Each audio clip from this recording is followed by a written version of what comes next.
എല്ലാവർക്കും സൂപ്പർ സാറാണ്. നമ്മൾ പ്ലസ്കാർക്ക് വേണ്ടി ക്രിസ്മസ് എക്സാം സ്പെഷ്യൽ ക്വസ്റ്റൻസുകളാണ് നമ്മൾ ഇന്ന് എഴുതുന്ന ചാപ്റ്റർ എന്ന് പറഞ്ഞാൽ കുട്ടികൾക്ക് ഏറ്റവും പ്രയോജനപ്പെടുന്ന ചാപ്റ്ററായ വെക്ടേഴ്സ്. ഏകദേശം 15 മാർക്കിന്റെ ക്വസ്റ്റൻസുകളായിരിക്കും നമുക്കിപ്പോൾ വരാൻ പോകുന്നത്.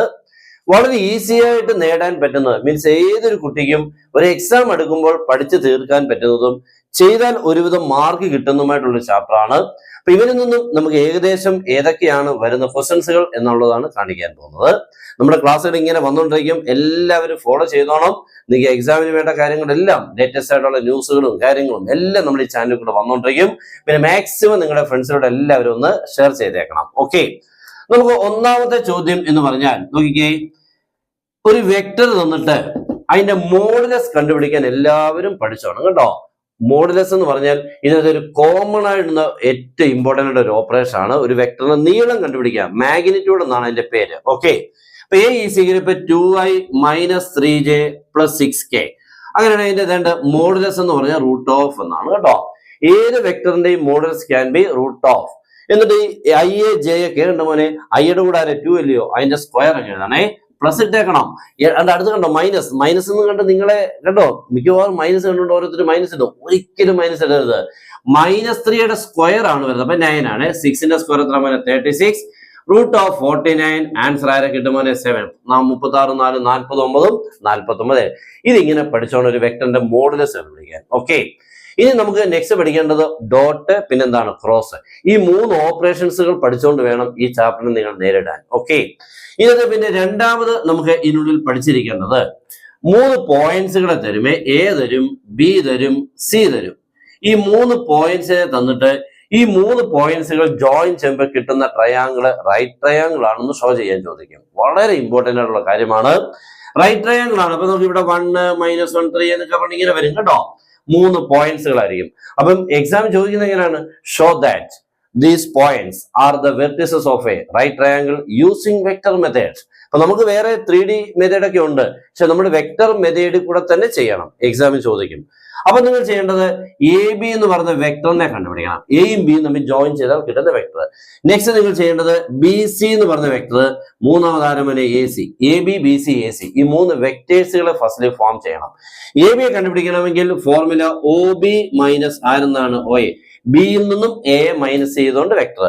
ബി സി ആകുമ്പോൾ ബി ഉണ്ടല്ലോ, ബി സി ആണ്, സിയിൽ നിന്നും എ മൈനസ് ചെയ്യണം. എ സി ആകുമ്പോൾ സിയിൽ നിന്നും എ മൈനസ് ചെയ്യണം. അപ്പൊ നോക്കിക്കേ, എ ബി ആകുമ്പോൾ O B minus O A, B C ആകുമ്പോൾ O C minus O B, A C ആകുമ്പോൾ O C minus O A. Okay, അങ്ങനെ 3 വെക്ടേഴ്സുകളെ നിങ്ങൾ പുതിയതായിട്ട് ഫോം ചെയ്യണം.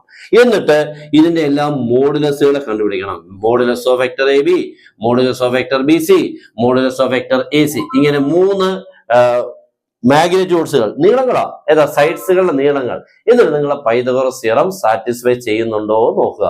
പിന്നെ ഇത് ഏറ്റവും വലുതൊരാൾ കാണും കേട്ടോ, വലുവൻ, അവനെ മാറ്റി നിർത്തിയിട്ട് ചെറിയവരിപ്പൊ ഇത് രണ്ടുമാണ് ചെറുത്, ഇതിന് വലുതാണെന്ന് വിചാരിക്കുക. അപ്പൊ അവനെ ഇവിടെ വിട്ടിട്ട് ഇവരെ തമ്മിൽ സ്ക്വയറിങ് ആൻഡ് ആഡിങ് എന്ന് പറഞ്ഞാൽ base square plus altitude square.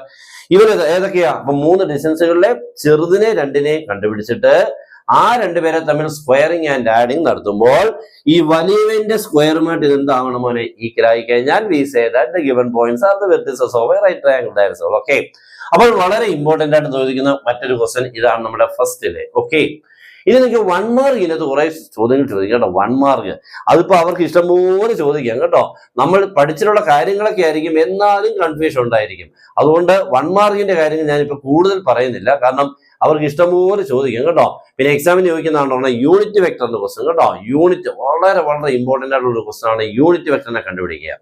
Unit വെക്ടറിനെ കണ്ടുപിടിക്കാൻ നോക്കിക്കേ, ഇപ്പൊ നമുക്കൊരു ക്വസ്റ്റൻ എന്താണ്? ഇപ്പൊ A equal to 3i - j + 4k. ഇതിന്റെ യൂണിറ്റ് വെക്ടർ എന്ന് പറഞ്ഞാൽ ഈ വെക്ടർ, ഇതിപ്പോ ഈ വെക്ടർ ഇങ്ങനെ ഇരിക്കുകയാണ് കേട്ടോ.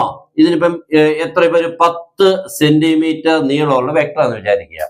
അങ്ങനെയാണെങ്കിൽ അതേ ഡയറക്ഷൻ 1 യൂണിറ്റ് വരുന്ന വെക്ടർ ഉണ്ടോ, പാരലായിട്ട് അതേ ഡയറക്ഷൻ 1 യൂണിറ്റ് വരുന്ന വെക്ടറിനെ വിളിക്കുന്ന പേരാണ് യൂണിറ്റ് വെക്ടർ. അപ്പൊ അതിനുവേണ്ടി എന്താ നമ്മൾ ചെയ്യേണ്ടത്? ഈ വെക്ടറിന്റെ മാഗ്നിറ്റ്യൂഡ് വേണ്ടല്ലോ. യൂണിറ്റ് വെക്ടർ കണ്ടുപിടിക്കണമെങ്കിൽ മാഗ്നിറ്റ്യൂഡിനെ കണ്ടുപിടിക്കണം. എങ്ങനെ മാഗ്നിറ്റ്യൂഡ് കണ്ടുപിടിക്കുന്നത്? ഇതിന്റെ എല്ലാ സ്ക്വയർ, ദാറ്റ് ഈസ് 3 സ്ക്വയർ ചെയ്യണം, -1 ദ ഹോൾ സ്ക്വയർ ചെയ്യണം, 4 സ്ക്വയർ ചെയ്യണം. ഓക്കെ, അപ്പോൾ ഇത് 16 വരും, ഇത് 9, 25, 1, 26. ഓക്കെ, അപ്പൊ ഇതിന്റെ മോഡുലസ് കിട്ടുന്നത് √26 എന്ന് പറയുമ്പോൾ ഏകദേശം 5 പോയിന്റ് വരും. ശരി, 5 പോയിന്റ് സംതിങ് ആണല്ലോ. 26 റൂട്ട് ഒന്നുകൂടെ നോക്കിക്കോ. 4ന്റെ സ്ക്വയർ 16, 16 9 25 1 26.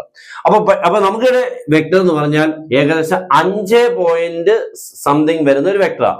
നമുക്ക് വേണ്ടത് 1 യൂണിറ്റ് വേണമെങ്കിൽ ഈ വെക്ടറിനെ ഇതും കൊണ്ട് ഡിവൈഡ് ചെയ്യണം കേട്ടോ. That means 3i - j + 4k divided by root of ആരാമോനെ 26. അപ്പൊ നമുക്ക് യൂണിറ്റ് വെക്ടർ കിട്ടി.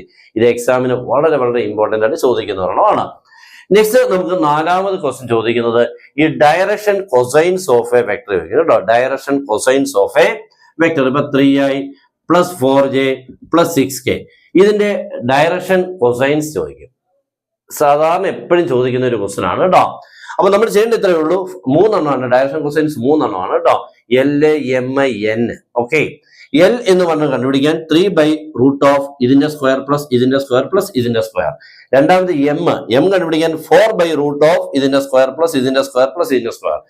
മൂന്നാമത് N ഏതൊക്കെ? L, M, N. Cos alpha, cos beta, cos gamma. Okay, അപ്പൊ മൂന്നാമത്തെ കോസ് ഗാമ കണ്ടുപിടിക്കാൻ മീൻസ് N കണ്ടുപിടിക്കാൻ 6/√ ഇതിന്റെ സ്ക്വയർ പ്ലസ് ഇതിന്റെ സ്ക്വയർ പ്ലസ്. അപ്പൊ ഡിനോമിനേറ്റർ എല്ലാം സെയിം ആണ് കേട്ടോ. ന്യൂമറേറ്റർ ഇങ്ങനെ 3/, വരും, 4/, വരും, 6/, വരും. അങ്ങനെ 3 പേരെ നമുക്ക് കിട്ടും. ഓക്കെ, ഫസ്റ്റ് വൺ ഇങ്ങനെയാണ് 3/√ 3 സ്ക്വയർ 9 16 + 36 കേട്ടോ. First direction cosine. സെക്കൻഡ് ആകുമ്പോൾ 4/, ഇത് മൂന്നാമത്തെ ആകുമ്പോൾ ഇതേ ബൈ. ഓക്കെ ആണല്ലോ. ഇത് എക്സാം ചോദിക്കുന്നത്. ഇതൊന്നും കുട്ടികൾ അങ്ങനെ ശരിയായിട്ട് പഠിച്ചിട്ടില്ല, പക്ഷെ വളരെ ഈസി ആയിട്ടുള്ള കാര്യങ്ങളാണ്. ഓക്കെ, നെക്സ്റ്റ് നമുക്ക് 5ാമത് ചോദിക്കുന്നത് പെർപെൻഡിക്കുലർ. 2 വെക്ടേഴ്സുകളെ തന്നിട്ട് പറയും show that they are perpendicular. അപ്പൊ ഉടനെ ഡോട്ടിനെ കണ്ടുപിടിച്ചേക്കണം, എന്നിട്ട് 0 ആണോ നോക്കണം. ഓക്കെ, 0 ആണെങ്കിൽ V say that the given vectors are perpendicular. Okay, അപ്പൊ ഈ നെക്സ്റ്റ് ചോദിക്കുന്ന ഒരെണ്ണമാണ് എയും ബിയും തന്നിട്ട് A + B കണ്ടുപിടിക്കാൻ പറയും, A - B കണ്ടുപിടിക്കാൻ പറയും. എന്നിട്ട് ഷോ ദാറ്റ് പറയും A + B and A - B are perpendicular. അങ്ങനെ ചോദിക്കും. അപ്പൊ എയും ബിയും അല്ല പെർപെൻഡിക്കുലർ ആണെന്ന് ഷോ ചെയ്യാൻ ചോദിക്കുന്നത്. A + B A - B തമ്മിൽ എന്താണെന്ന് ചോദിക്കും, പെർപെൻഡിക്കുലർ ആണ് എന്ന്. അപ്പൊ നമ്മൾ എന്ത് ചെയ്യണം? എയും ബി അവർ തരും. എന്നിട്ട് നിങ്ങൾ ആദ്യം A + B കണ്ടുപിടിക്കണം, തമ്മിൽ പ്ലസ് ചെയ്യണം. ആ 2 വെക്ടേഴ്സ് തമ്മിൽ പ്ലസ് ചെയ്യണം. 2 വെക്ടേഴ്സ് തമ്മിൽ പ്ലസ് ചെയ്യാൻ എളുപ്പം. അവനെ ഫസ്റ്റ് വെക്ടറിനോട് 2i കാണും, സെക്കൻഡ് വെക്ടറിനും ഇത്ര i കാണും. ഇപ്പൊ ഒരു 4i. അപ്പൊ 2i യും 4i ചെയ്യുമ്പോൾ 6i. അതിൽ j അതിലൊക്കെ. അപ്പൊ ഒരു പുതിയ വെക്ടറായി. നെക്സ്റ്റ് കുറയ്ക്കുമ്പോൾ തെറ്റിക്കല്ലോ കേട്ടോ. മിക്കവാറും കുറയ്ക്കുമ്പോഴാണ് തെറ്റിക്കുന്നത്. A നിന്ന് B കുറയ്ക്കണം. അപ്പൊ A - B കിട്ടും.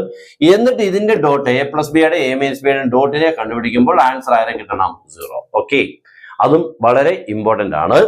പിന്നെ നമുക്ക് ചോദിക്കുന്ന ഒരു ക്വസ്റ്റ്യൻ ആണ് ആംഗിൾ ബിറ്റ്വീൻ 2 വെക്ടേഴ്സ്. 2 വെക്ടേഴ്സുകൾ തമ്മിലുള്ള ആംഗിൾ വളരെ ഇമ്പോർട്ടന്റ് ഫോർമുലയാണ്. cos θ = A.B / modulus A × modulus B. ഇതാണ് 2 വെക്ടേഴ്സുകൾ തമ്മിലുള്ള ആംഗിൾ. എക്സാമിന് ഈ ആംഗിളിന്റെ ക്വസ്റ്റ്യൻ പല രീതിയിൽ കൂടെ ചോദിക്കാം. ഒന്നുകിൽ നേരിട്ട് 2 വെക്ടേഴ്സ് അങ്ങ് തരും, ദാണ്ട്രാ കിടക്കുന്നു 2 വെക്ടേഴ്സ്, ആംഗിൾ കണ്ടുപിടിച്ചുകൊണ്ട് വാടാ. അപ്പൊ നിങ്ങൾ ഡോട്ടിനെ കണ്ടുപിടിക്കണം, മോഡുലസിനെ കണ്ടുപിടിക്കണം, ഡിവൈഡ് ചെയ്യണം. ഓക്കെ, പിന്നെ നമുക്ക് ചോദിക്കുന്ന വളരെ ഇമ്പോർട്ടന്റ് ആംഗിൾ എന്ന് പറഞ്ഞാൽ ഒരു ട്രയാംഗിൾ ഒക്കെ തരും. A തരും, B തരും, and ഇതേപോലെ വെർട്ടിസസ് എല്ലാം തരും. എന്നിട്ട് ഒരു പറയും ഫൈൻഡ് ആംഗിൾ ABC എന്ന് ചോദിക്കും. ഈ ആംഗിൾ. അപ്പൊ നിങ്ങൾ എന്ത് ചെയ്യണം? ഇവിടെ നിങ്ങൾ 2 വെക്ടേഴ്സിനെ ഫോം ചെയ്യണം ആദ്യം കേട്ടോ. ഇവിടെ വെക്ടേഴ്സുകൾ ഉണ്ടായിരുന്നു, അപ്പൊ ഡോട്ടിനെ അങ്ങ് തുടങ്ങാം. ഇവിടെ വെക്ടേഴ്സുകൾ ഇല്ല. അപ്പൊ നിങ്ങളായിട്ടൊരു വെക്ടർ 2 വെക്ടറിനെ നിങ്ങളിപ്പം AB-യും CB-യോ അല്ലെങ്കിൽ BA-യും BC 2 വെക്ടറിനെ കണ്ടുപിടിച്ചിട്ട് ഇതേപോലെ ഡോട്ടും മോഡുലസും കണ്ടുപിടിച്ചെല്ലാം ഡിവൈഡ് ചെയ്യണം. ഇങ്ങനെ കുറെ പണികളുണ്ട് കേട്ടോ. അപ്പൊ നിങ്ങൾക്ക് എല്ലാ വിചാരിക്കും ഇതൊക്കെ ഈസി ആണോ എന്നുള്ളത്.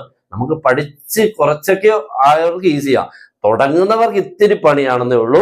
തുടങ്ങുന്നവർക്ക് ഇനിയും പബ്ലിക് എക്സാം ഉണ്ടല്ലോ, നമ്മുടെ ക്ലാസ് ഒക്കെ ഉണ്ട്, ജോയിൻ ചെയ്യാം. നിങ്ങൾക്ക് അടിപൊളിയായിട്ട് മാത്സിനെ സിമ്പിൾ ആയിട്ട് സൂപ്പർ ആയിട്ട് പഠിക്കാൻ പറ്റുന്ന എല്ലാ കാര്യങ്ങളും അതിനുള്ളിൽ കിട്ടുകയും ചെയ്യും. ഓക്കെ, ജോയിൻ ചെയ്യാൻ താഴെ തന്ന നമ്പർ നിങ്ങൾക്ക് കോൺടാക്ട് ചെയ്യാം.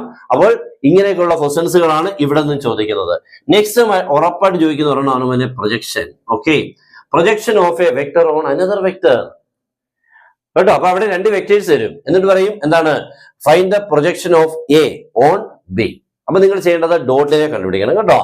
A.B കണ്ടുപിടിക്കണം. അപ്പൊ എത്ര വെക്ടേഴ്സ് തരും? 2 എണ്ണം. A.B കണ്ടുപിടിക്കാൻ എല്ലാവർക്കും അറിയാം. എന്നിട്ട് മോഡുലസ് ഓഫ് B കൊണ്ട് ഡിവൈഡ് ചെയ്യണം. That's all. ഓക്കെ, ഇതാണ് projection of a vector on another vector. ഇതാണ് പ്രൊജക്ഷൻ എന്ന് പറഞ്ഞാൽ ഇങ്ങനെയാണ്. നമ്മളിപ്പോ ഈ വെക്ടർ എഴുതും. മറ്റേ ഇങ്ങനെ 2 വെക്ടർ ഉണ്ട്, ഇപ്പൊ A, B. ഈ വെക്ടറിന്റെ പ്രൊജക്ഷൻ ഈ വെക്ടറിലോട്ട്. അപ്പൊ 2 എണ്ണം ഉണ്ട്. അങ്ങനെയാണ് 2 വരെ ഇങ്ങനെ താഴോട്ട് പെർപെൻഡിക്കുലർ വരയ്ക്കുമ്പോൾ ഈ നീളത്തിനെയാണ് പ്രൊജക്ഷൻ എന്ന് ഉദ്ദേശിക്കുന്നത്. അപ്പൊ projection of A on B ഉണ്ട്, projection of B on A ഉണ്ട്. സാധാരണ B ഓൺ A ചോദിക്കാറില്ല.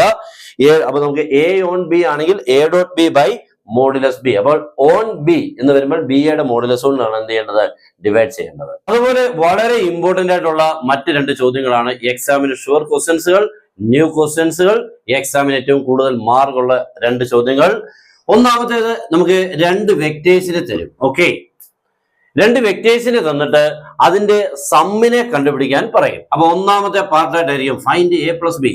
സെക്കൻഡ് പാർട്ടായിട്ട് ചോദിക്കും ഫൈൻഡ് എന്താണ് എ മൈനസ് ബി, അല്ലെങ്കിൽ ഫൈൻഡ് എ പ്ലസ് ബി ആണ് എ മൈനസ് ബി എന്ന് പറയുന്നത് ഒറ്റ പാർട്ട്. ഓക്കെ, എന്നിട്ട് പറയുന്നത് find the unit vector perpendicular to both A plus B and A minus B. ഇത് വളരെ ഇമ്പോർട്ടന്റ് ക്വസ്റ്റൻ ആണല്ലോ, വളരെ വളരെ ഇമ്പോർട്ടന്റ് ആണ്. എ തരും, ബി തരും. ഓക്കെ, എന്നിട്ട് ചോദിക്കുന്നത് എന്താണ്, find A plus B and A minus B. അപ്പൊ രണ്ടോടെ പ്ലസ് ചെയ്യുക, ഒരു വെക്ടർ കിട്ടും. മൈനസ് ചെയ്യുക, മറ്റൊരു വെക്ടർ. എ നിന്നും ബി മൈനസ് ചെയ്യണം കേട്ടോ, അത് തെറ്റിക്കും മിക്കവാറും. മൈനസ് ചെയ്യുമ്പോൾ തെറ്റിക്കും, പ്ലസ് ചെയ്യുമ്പോൾ അങ്ങനെ കൂടുതൽ ആരും തെറ്റിക്കാറില്ല. പക്ഷെ മൈനസ് ചെയ്യുമ്പോൾ കുട്ടികൾ എല്ലാവരും തെറ്റിക്കാറുണ്ട്. നിങ്ങളപ്പോൾ തെറ്റാതെ എ പ്ലസ് ബി കണ്ടുപിടിക്കുക, എ മൈനസ് ബി കണ്ടുപിടിക്കുക. അങ്ങനെ നമുക്ക് പുതിയ രണ്ട് വെക്ടേഴ്സ് കിട്ടത്തില്ലയോ, എ പ്ലസ് ബിയിൽ കൂടെയും എ മൈനസ് ബി കൂടെയും. എന്നിട്ട് എക്സാമിൽ എന്താ ചോദിക്കുന്നത്, find the unit vector perpendicular to both A and B എന്ന് ചോദിച്ചാൽ ഇതാണ് formula. A plus B cross A minus B divided by modulus of A plus B cross A minus B. ഇതാണ് എന്റെ ഫോർമുല. ഓക്കെ, ഇതാണ് എക്സാമിൽ ചോദിക്കുന്ന വളരെ important question ആണ്. അപ്പോൾ അതെന്ത് ചെയ്യണം, എയും ബിയും അവർ തരും. എത്ര വെക്ടേഴ്സ് തരും, രണ്ടെണ്ണം. ഓക്കെ, നിങ്ങൾ പ്ലസ് ചെയ്യണം, ഒരു വെക്ടർ കിട്ടും. മൈനസ് ചെയ്യണം, മറ്റൊരു വെക്ടർ കിട്ടും. അങ്ങനെ പുതിയ രണ്ട് വെക്ടേഴ്സുകളെ ഫോം ചെയ്യണം, പ്ലസ് ചെയ്തും മൈനസ് ചെയ്തും. എന്നിട്ട് ഈ കിട്ടുന്ന വെക്ടേഴ്സിന്റെ ക്രോസിനെ കണ്ടുപിടിക്കണം. ഓക്കെ, ക്രോസിനെ കണ്ടുപിടിക്കുന്ന എങ്ങനെയാ, ഡിറ്റർമിനന്റ് ഐ ജെ ഒക്കെ അറിയാമല്ലോ. ഓക്കെ, ക്രോസിൽ കൂടെ ഒരു വെക്ടർ കിട്ടും. എന്നിട്ട് അതിന്റെ മോഡുലസിനെ കണ്ടുപിടിച്ചിട്ട് ആ ക്രോസിൽ കൂടെ കിട്ടുന്ന വെക്ടറിനെ മണ്ടയ്ക്ക് എഴുതുക, മോഡുലസിൽ കൂടെ കിട്ടുന്ന വെക്ടറിനെ എവിടെ എഴുതുക, താഴെ എഴുതുക. ഓക്കെ, അടുത്തതാണ് ഏരിയ. ഏരിയ വളരെ ഇമ്പോർട്ടന്റ് ആണ് ഏരിയ. ഓക്കെ, ഏരിയ ചോദിച്ചാൽ നിങ്ങൾക്ക് നോക്കിക്കേ, എക്സാമിന് ഒരു പാരലോരത്തിന്റെ ഏരിയ ആയിരിക്കും ചോദിക്കുന്നത്, അല്ലെങ്കിൽ ഒരു ട്രയാങ്കിളിന്റെ ഏരിയ ആയിരിക്കും ചോദിക്കുന്നത്. ഓക്കെ, എപ്പോഴും രണ്ട് വെക്ടേഴ്സുകളെ അവർ തരും, എയും ബിയും. അപ്പൊ നിങ്ങൾക്ക് എയും ബിയും തന്നു കഴിഞ്ഞാൽ നമ്മൾ ആദ്യം ചെയ്യേണ്ടത് ഇതിന്റെ എ ക്രോസ് ബി കണ്ടുപിടിക്കുക. ഓക്കെ, എ ക്രോസ് ബി കണ്ടുപിടിക്കുന്നത് എങ്ങനെ, ഡിറ്റർമിനന്റ് ഹൈജാക്ക് ഇപ്പൊ പറഞ്ഞത്. ഓക്കെ, അപ്പൊ നിങ്ങൾ ഒരു വെക്ടറിനെ കിട്ടും, ഇത്ര എ ഇത്ര ജെ ഇത്ര കെ എന്ന് പറഞ്ഞൊരു വെക്ടർ കിട്ടും. എന്നിട്ട് അതിന്റെ അങ്ങ് മോഡുലസിനെ അങ്ങോട്ട് കണ്ടുപിടിച്ചാൽ മതി മോനെ, മോഡുലസ്. ഓക്കെ, മോഡുലസ് എന്ന് പറഞ്ഞാൽ റൂട്ട് ഓഫ്, നമ്മൾ മുമ്പേ പറഞ്ഞ പോലെ. ഓക്കെ, ഈ മോഡുലസ് കൂടെ കിട്ടുന്ന ആൻസർ എന്ന് പറഞ്ഞാൽ പാരലോരത്തിന്റെ ഏരിയ ആണ്. ഓക്കെ, റൂട്ട് ഓഫ്, ചിലപ്പോൾ റൂട്ട് കറക്റ്റ് ആയിട്ട് കിട്ടും, ഇല്ലെങ്കിൽ റൂട്ടിനുള്ളിൽ ഇട്ടാൽ മതി, വേറെ ചെയ്യണ്ട കേട്ടോ. അപ്പൊ modulus of A cross B is equal to area of ആരാണ്, പാരലോരം. അപ്പൊ ട്രയാങ്കിൾ ചോദിച്ചാലോ, ഇത് തന്നെ ചെയ്തിട്ട് ഒരു ബൈ 2 കൊടുത്താൽ മതി കേട്ടോ. ആ modulus of A cross B കൂടെ കിട്ടുന്ന ആൻസറിനെ ബൈ 2 ചെയ്ത് കഴിഞ്ഞാൽ നമുക്ക് ആരെ കിട്ടും, ട്രയാങ്കിളിന്റെ ഏരിയ കിട്ടും. നിങ്ങൾക്കറിയാം പാരലോരത്തെ നമ്മൾ രണ്ടായിട്ട് നിങ്ങൾ ഡിവൈഡ് ചെയ്ത ട്രയാങ്കിൾ അതിന്റെ മോനെ. അപ്പൊ പാരലോരത്തിന്റെ പകുതിയാണ് എന്ത്, ട്രയാങ്കിളിലെ ഏരിയ. ഓക്കെ, അപ്പൊ ഇത്രയും കാര്യങ്ങളൊക്കെയാണ് നമുക്ക് ഇതിനോട് നിന്ന് പഠിക്കേണ്ടത്. നന്നായിട്ട് പഠിക്കുക, നമ്മുടെ ക്ലാസ്സുകളൊക്കെ വരും. പിന്നെ നമ്മുടെ ക്ലാസ് ജോയിൻ ചെയ്താൽ പബ്ലിക് എക്സാമിന് അടിപൊളിയാക്കാം, ഫുൾ മാർക്ക് വളരെ സിമ്പിൾ ആയിട്ട് കിട്ടുകയും ചെയ്യും. ഓക്കെ, അപ്പൊ മാക്സിമം നിങ്ങൾക്ക് ഇത് പ്രയോജനപ്പെടുന്നെങ്കിൽ ഇനി ഇതേപോലെ ക്ലാസ്സുകൾ വരും. ഇന്റഗ്രേഷൻ ഒക്കെ സൂപ്പർ ക്വസ്റ്റൻസുകളായിട്ട് വരും. എല്ലാവരും നമ്മുടെ ചാനൽ ഫോളോ ചെയ്തേക്കണം, മാക്സിമം ഷെയർ ചെയ്യുക. അപ്പൊ എല്ലാവർക്കും നന്നായിട്ട് പഠിക്കാനുള്ള മനസ്സുണ്ടാവട്ടെ, എല്ലാവർക്കും ഭാഗ്യമുണ്ടാകട്ടെ എന്ന് ഞാൻ പ്രാർത്ഥിക്കുന്നു. Good bye.